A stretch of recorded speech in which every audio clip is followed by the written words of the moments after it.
शिवानी एक छोटे से शहर में रहती जहां हर कोई एक दूसरे को जानता था। वह एक सुंदर मेहनती लड़की थी जो अपने परिवार के लिए सब कुछ करने को तैयार थी।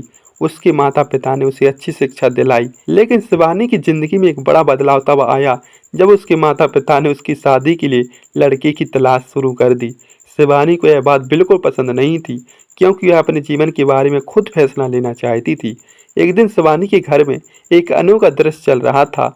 लड़के वाले आए थे, लेकिन शिवानी को यह जानकर आश्चर्य हुआ, लड़का खुद ही आया हुआ था अपनी काकी के साथ। शिवानी के काका ने सभी का स्वागत किया और चाय नाश्ता का आयोजन किया। चाय नाश्ते के बाद शिवानी के काका ने पूछा, आप लोग आए हैं, लड़की को साथ नहीं लेकर आए? अच्छा रहता। लड़के ने मुस्कुराते हुए कहा, जी लड़का मैं ही हूँ, मुझे ही शादी करनी है और ये मेरी काकी आई है साथ में। शिवानी की आंखें फटी रह गई। उसने सोचा, लड़का उसकी उम्र का क्या होगा, लेकिन यह तो बिल्कुल अलग ही था। शिवानी के काका ने कहा, लड़के की उम्र तो 25 साल बताई थी। तो लड़के ने कहा, गलती से 52 की जगह 25 लिख दिया था। शिवानी को सुनकर गुस्सा आया। उसने कहा, काका मैं इनसे शादी नहीं करूंगी, उसकी उम्र के लगते हैं, मेरी जोड़ी कैसे बनेगी इसके साथ? लड़का शिवानी के काका के सामने हाथ जोड़कर गिड़गिड़ाने लगता है, मैं आपको खुश रखूंगा, प्लीज मुझे मौका दीजिए। शिवानी के काका ने लड़की से कहा, आपको नहीं पता था शिवानी की उम्र क्या है? इस प्रकार शिवानी की शादी के लिए मना कर देते हैं। लड़के वाले उदास होकर चले जाते हैं। शिवानी ने अपने काका को धन्यवाद दिया।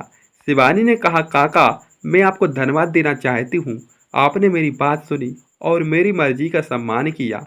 शिवानी के काका ने कहा, बेटी तुम्हारी खुशी के लिए सबसे महत्वपूर्ण है, मैं कभी भी तुम्हें किसी ऐसे व्यक्ति से शादी करने के लिए मजबूर नहीं करूंगा जिससे तुम खुश ना हो। उसके बाद शिवानी ने अपने जीवन को नए सिरे से शुरू किया और अपने काका के साथ मिलकर अपने भविष्य के बारे में सोचा।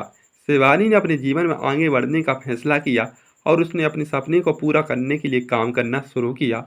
यह कहानी हमें सिखाती है, अपने जीवन के फैसले खुद लेना और अपनी मर्जी का सम्मान करना बहुत जरूरी है। परिवार का समर्थन और प्यार भी महत्वपूर्ण है, लेकिन अतः अपने जीवन के फैसले हमें खुद लेने होते हैं। क्या आपको यह कहानी पसंद आई? लाइक से सब्सक्राइब कीजिएगा। Thank you.